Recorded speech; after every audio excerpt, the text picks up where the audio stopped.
देखियो आइ फेर हम अपना किचन में आबि गेल छी अहाँ सबके लेल एकटा वीडियो बनबै लए।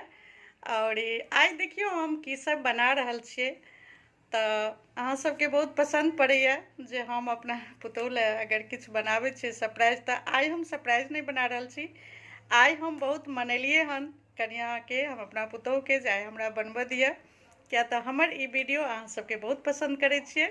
तऽ देखियो आइ हम की बना रहल छियै। सबसे पहिने तऽ अपना सब नमहर नमहर बैगन देखै छी तऽ होइ छै जे तरुआ बना ली। तऽ देखियो खूब नमहर नमहर बैगन छलै तकर तरुआ बनेलियै हन। और हैया बनाए रहल छी तरुआ। और जखन तरुआ बनि जेतै ने तऽ एही तेलमे जे छै से परवलके भुजिया बनेबै। हैया परवल काटि कऽ रखने छियै और एही तेलमे हम जे छै से परवलके भुजिया बनेबै। दालि भात परवलके भुजिया बैगनके तरुआ ई बनेलहुँ हन। और एकटा चीज हम अहाँ सबके देखा दै छी और सिखा दै छी। देखियो ई छै ने एकटा चटनी छियै।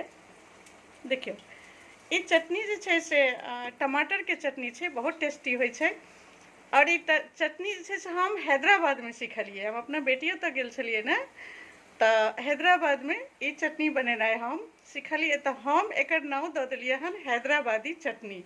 हम अपना बच्चा सबके कहै छियै जे हैदराबादी चटनी बना दै छियौ। और एहि चटनीके संगे जे छै से इडली बढ़िया लगै छै। तऽ हम थोड़ीक इडलियो बना लेलियै हन, किया तऽ हमरा पुतहुके इडली बहुत पसंद छनि। और खाना तऽ दालि चावल सब्जी तरुआ, सब्जी नहीं परवलके भुजिया ई बनि गेल छै। और इडली कनि सेहो बना लेलियै, हमरा पुतहुके पसंद छै ताहि दुआरे। तऽ एहि चटनीके रेसिपी बता दै छी, बहुत सिंपल छै। देखियो मीठा तेल छै ने फोरनमे दऽ देबै कनि गरम, मतलब गैस पर चढ़ा कऽ लोहिया में। और मीठा तेल में अपना ललका ललका सूखल मिरचाई जे होइ छै ने ओ 5टा 7टा दऽ देबै मिरचाई। और ओहिमे कनि 2 चम्मच चना दऽ देबै। मतलब भीगल चना नहीं यऽ तऽ ओनाहितो भूजैमे दऽ देबै। और 4टा टमाटर नमहर नमहर देबै। और ओहिमे अगर लहसुन प्याज खाइ छी तऽ 2टा प्याज दऽ दियौ, कनि लहसुन दऽ दियौ, अदरक दऽ दियौ, हरी मिर्ची दऽ दियौ, इहो सब एगो दूगो दऽ दियौ। और नमक और हल्दी दऽ कऽ 2-3 मिनट भूजि दियौ। 2-3 मिनट भूजबै, 3-4 मिनट बहुत भऽ गेलै। कनिक ओ लरम जाके हेतै कि गैस बंद कऽ कऽ ओहिके पीस लेब। और राई और करी पत्ताके तड़का लगा देबै। तऽ देखियो एहिके पीस लेलाके बाद राई और करी पत्ताके तड़का लगा दै छियै। ई चटनी बहुत स्वादिष्ट होइ छै। हैदराबादमे सब लोग खट्टा कनि ज़्यादा पसंद करै छथिन। तऽ ओ सब जे छै से ई चटनी खाइ छथिन, बनाबै छथिन। हमहूँ बेटी ओतऽ गेल छलहुँ तऽ हमरा बहुत पसंद पड़ल ई चटनी। तऽ हमहूँ अपना घरमे बनबै छियै तऽ हमरा पुतहुओके पसंद छै, हमरा बेटोके पसंद छै। तऽ हम ज़्यादा काल जे छै से इडलीमे आब इएह चटनी बना लै छियै। और ओहिसँ की होइ छै ने सम्भर बनबैके जरूरत नहीं पड़ै छै, बुझलियै। ततेक टेस्टी चटनी इडलीके संगे लगै छै। तऽ इएह खाना आइ हम बनबै लए आयल छलियै। अहाँ सबके लेल कहलिए जे नहीं एकटा वीडियो बनाबै छी, किया तऽ अहाँ सबके बहुत पसंद पड़ैया हम किचनमे किछु बनबै छियै और वीडियो बनाबै छियै। तऽ आइ हम इएह खाना बनेलहुँ हन।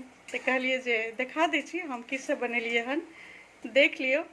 सुंदर सुंदर जे छै से खूब सुंदर सुंदर लाल लाल जे छै से तरुआ बनि रहल अछि।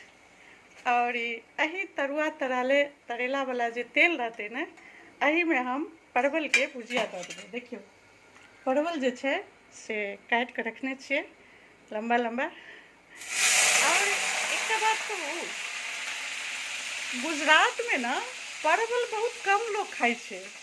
कते लोग जे देखे छै ना हमरा सबके परवल खरीदे, कहते कैसे बनाते हैं आप लोग, इसका तो मुंह में वो बिच्ची आता है। और वो सब जे बनेबो करे छै ने तऽ सबटा बिच्चीके काटि कऽ फेंक दै छै, बुझलियै। और सिर्फ छिलका सेहो काटि कऽ फेंक दै छै।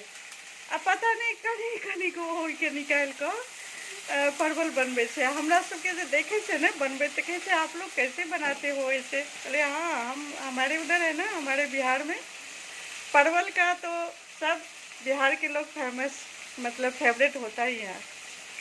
तो यह परवल के भुजिया बना रहल छी, यह आइ के खाना बना रहल छी। बस हमरा तरुआ तरा गेल अछि, बुझ गेलिए। सबटा बैगने के तरुआ तरलहुँ हँ, बुझलिए। क्या तो बैगन के तरुआ बेसी बन गेल छै और सबके बहुत पसंदो छै। तो बैगन के तरुआ, टमाटर के हैदराबादी चटनी, परवल के भुजिया, दाल भात, यह आइ खाना बनेलहुँ हन। तो ठीक छै, हमरा सबके भूख लागलै, जाइ छी खाना खाय लए। ठीक छै, राखै छी, बाय बाय। जय मिथिला, जय मैथिली।